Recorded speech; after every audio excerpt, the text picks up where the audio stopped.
Morning, ngayong araw to nandito muna tayo sa train at pupunta tayo doon sa may Don Quixote dahil matagal na rin ako hindi nakapunta doon. Pasyalan natin yung mall na yon. At dumating na nga ako dito. Ito yung place guys. Dito tayo ngayon sa 3rd floor dahil itong mall na to napakalaki. So ang Don Quixote isa ring mall na pinapasyalan ng mga turista at syempre pupuntahan natin yung mga bags area lang dahil ito ang content natin. Halika, samahan nyo ako. So hindi to kayo ukay, mga bago tong mga bags na to. So samahan nyo ako hanggang dulo. So ito na nga, may nakita akong coach. Di ba napakaganda? Tingnan mo naman yung kulay at saka bagong bago. Dahil hindi to kayo okay, medyo pricey tingnan guys, di ba?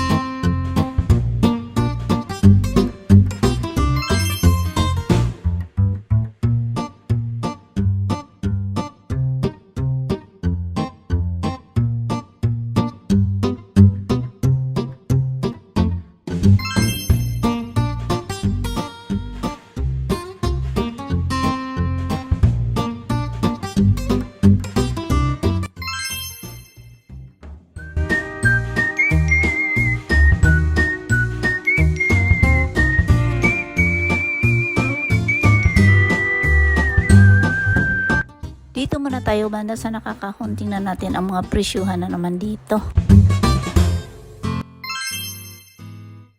Ang area na to nakalagay ng salamin. At mamahaling brand siya guys. Tingnan mo naman yung presyuhan nila. Nahihilo na nga ako sa presyo kaya yung iba hindi ko na kinonvert talaga dahil ang mamahal. Dahil lalo na itong Hermes na tong green na to. Tingnan mo, pinasko na lang dahil pambili na yata ng bahay ko. So ito, tingnan nyo na lang guys. At busugin na lang ang mga mata natin dito. Itong Chanel din, hindi ko na siya nilagyan ng presyo. Dahil alam nyo naman, kahit isi-search nyo, mahal talaga yan. Kaya yan, nilagay ko lang sa video, kayo na mag-convert. Char!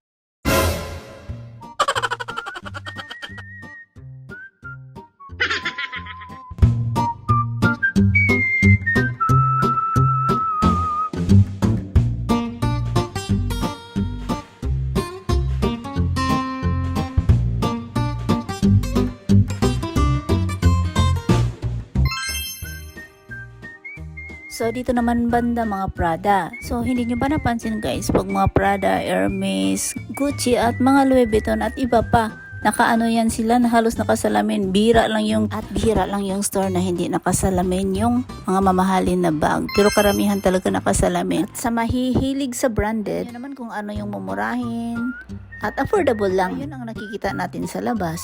Yun lang din ang nahahawakan natin guys. So, kamukha nito, ang ganda oh. Tingnan nyo naman.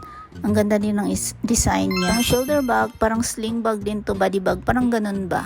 Ganda diba? Tama lang din yung laki at ganda ng kulay.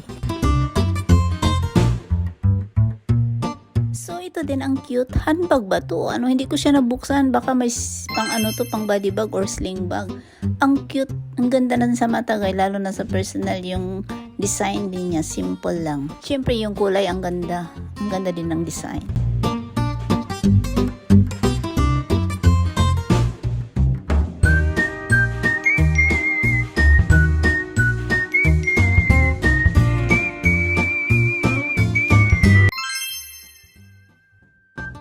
So dito naman banda ang mga handbag lang din.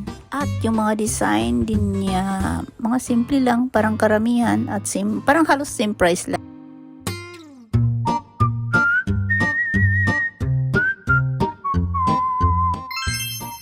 So dito naman tayo sa mga Louis Vuitton. Ang gaganda kasi ito yung mga uso ngayong kulay na to. Guys, ang ganda oh. Mga bago yan guys ha, hindi yan siya mga pre-love. Kaya medyo pricey.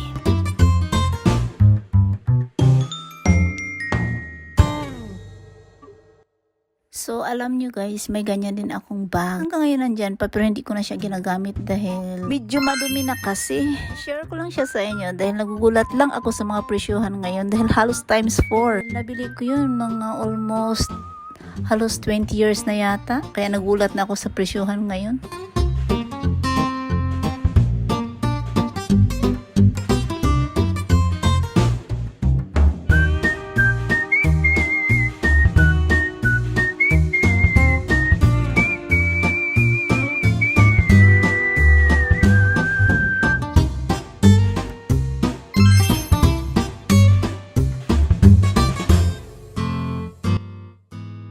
maganda dito yung mga Chloe naman. So, tingnan nyo na lang guys. At banda rito naman yung mga Burberry. Ang ganda ng mga Burberry na ano, yung mga sombrero.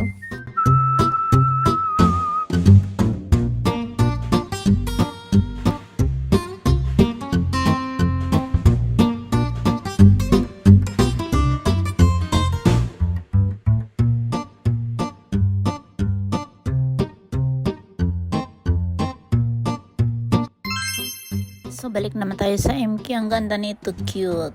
May pang sling body din siya. Yan, oh.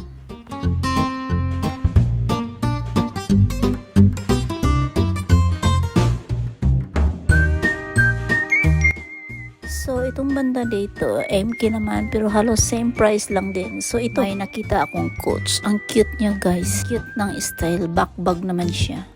Yan. Diyan yung price. Ang ganda.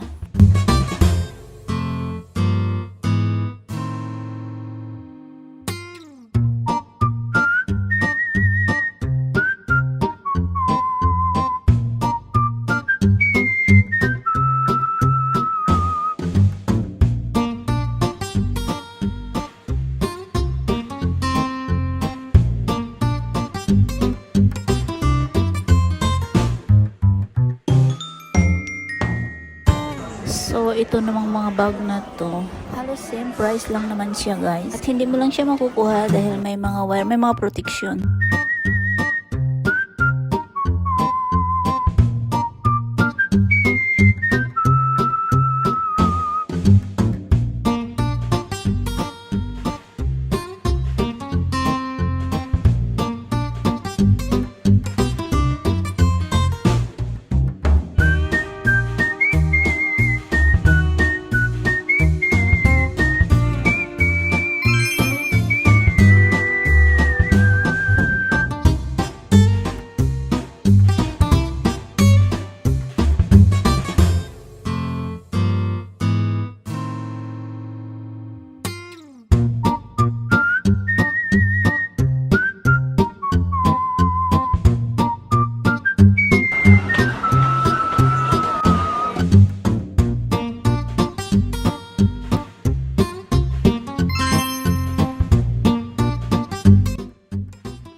So, ito namang sling bag na ito, ang ganda rin. Kasi yung style na to, parang wallet na malaki lang, nilagyan lang ng tali. Nga guys, parang ganyan nga lang. Kaya ang malagay talaga dito pera at saka konting coins at siguro isang cellphone. Pwede na yan.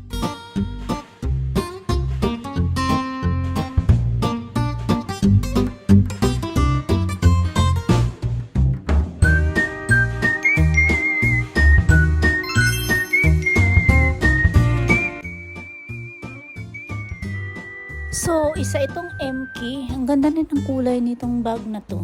Agree ba kayo guys? Sure. Wow na wow! So, itong nag-iisang MK na to, nagulat din ako sa presyuhan. Dati siyang 61,000 yen. So, sa ngayon, 15,000 yen. So, ang laki ng diferensya. Ang ganda ng kulay, malamig sa mata din. Lakas makababae ang kulay nito, pink na pink. Diba? Biro mo, 75%. So, recommended to kung sinong bibili na to. Mura at bagong-bago pa talaga. Hindi siya pre-love. Mura na yan.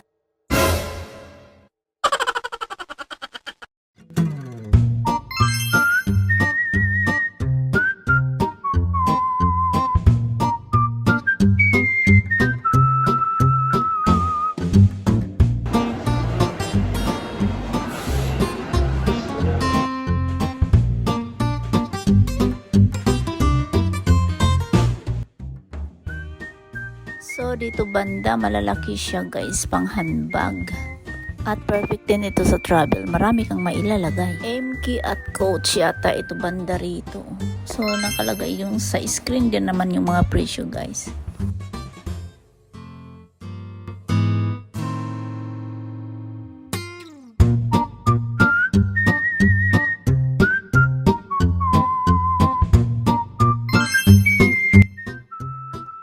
So, nandito na naman tayo sa may mga salamin banda. Ang ganda ng Gucci, pati yung kulay, oh. Hanggang tingin lang tayo. So, ito yung mga bago ngayon. Ito, yan guys. May ano pa yan, nakasulat sale. Kaya mura na siguro yan dahil sale.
Ganda, may mga guest pala ditong bag. Lala ko tuloy nung bata na naman ako. Ito talaga, pag may mga brand na to, sikat ka na. Char! Seryoso nga guys, kaya yung guest, hindi ko talaga makakalimutan yan. Very affordable lang, tingnan nyo guys. Ang ganda pa ng style.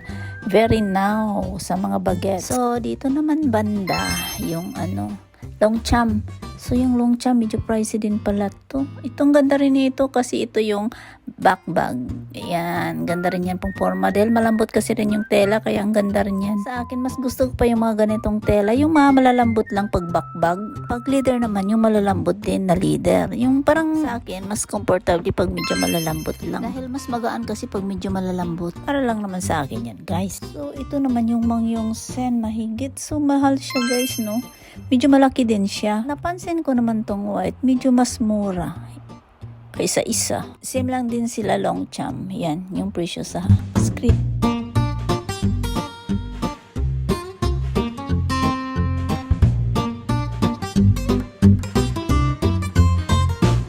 So, ito naman ang pangmalakihan talaga. Maganda rin kung ano-anong nailalagay mo rito. Pag mga ganitong bag, ang hirap naman to dalhin pag walang gulong. Para sa akin lang guys. Kasi ang bigat, ang laki kaya nito pag nabuksan mo. Ito yata pinakamalaki eh.